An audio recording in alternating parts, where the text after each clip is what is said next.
Assalamualaikum warahmatullahi wabarakatuh. Bapak Ibu semua, bertemu lagi di channel saya. Kali ini saya akan memberikan informasi bagi honorer yang tidak lolos seleksi P3K. Ini dapat kado spesial dengan masuk ke kategori ini. Nah, kategorinya apa saja Bapak Ibu semua? Simak terus video ini hingga habis dan jangan lupa untuk klik tombol subscribe, like, share, dan komen.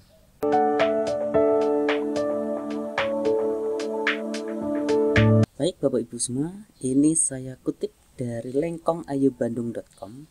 Telah disepakati oleh Menpan RB dan BKN, tenaga honorer ini yang tidak lolos seleksi P3K ini dapat kado spesial dengan masuk ke kategori ini. Nah, Ibu Rini Widiantini selaku Menpan RB mengungkap bahwa penataan tenaga honorer akan segera direalisasikan berdasarkan amanat yang tercantum di dalam UU ASN tahun 2023. Menurut keterangan Menpan RB, penataan tenaga honorer akan segera direalisasikan lewat mekanisme seleksi P3K. Sebelumnya, Badan Kepegawaian Negara atau BKN juga telah membuka seleksi P3K untuk tenaga honorer yang terbagi ke dalam 2 tahap. Nah, tahapnya apa saja Bapak Ibu semua? Nah, tenaga honorer yang telah dinyatakan lolos seleksi dan memenuhi kebutuhan formasi akan diangkat menjadi P3K sesuai dengan UU ASN tahun 2023. Lalu, bagaimana dengan nasib tenaga honorer yang tidak lolos pada seleksi pengangkatan P3K? Menpan RB dan BKN sepakat bahwa tenaga honorer yang tidak lolos seleksi P3K ini akan mendapatkan kado spesial. Nah, kado spesial yang diberikan oleh Menpan RB dan BKN yaitu dengan masuk ke dalam kategori P3K paruh waktu. Nah, jadi Bapak Ibu semua yang tidak lolos ke dalam tahap pengangkatan P3K ini akan diangkat menjadi P3K paruh waktu ya. Sesuai dengan keputusan Menpan RB nomor 16 tahun 2025, tenaga honorer database BKN dan telah mengikuti seleksi tahun 2024 namun tidak lolos ini akan dialihkan menjadi P3K paruh waktu. Seperti itu ya Bapak Ibu.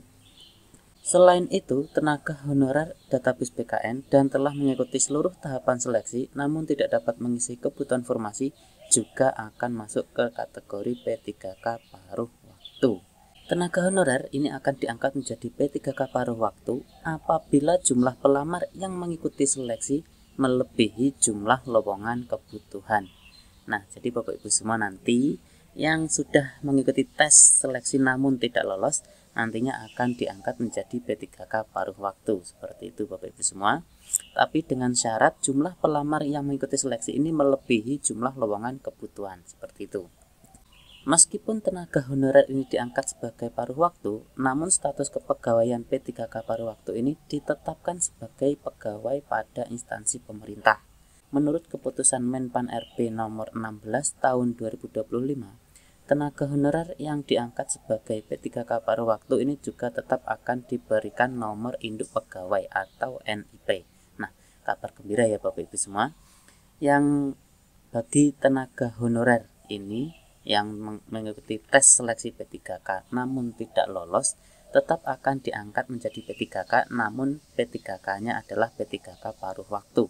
Juga Bapak Ibu semua nanti akan mendapatkan NIP juga selayaknya P3K penuh waktu. Nah, seperti itu Bapak Ibu. Demikian informasi mengenai tenaga honorer yang tidak lolos seleksi P3K yang dapat kado spesial dengan masuk ke kategori ini sesuai kesepakatan Menpan RB dan BKN. Jadi Bapak Ibu semua jangan khawatir, yang tidak lolos nantinya tetap akan diangkat menjadi P3K paruh waktu. Nah, saya doakan segera diangkat ya Bapak Ibu semua. Baik, saya akhiri video ini Bapak Ibu. Wassalamualaikum warahmatullahi wabarakatuh.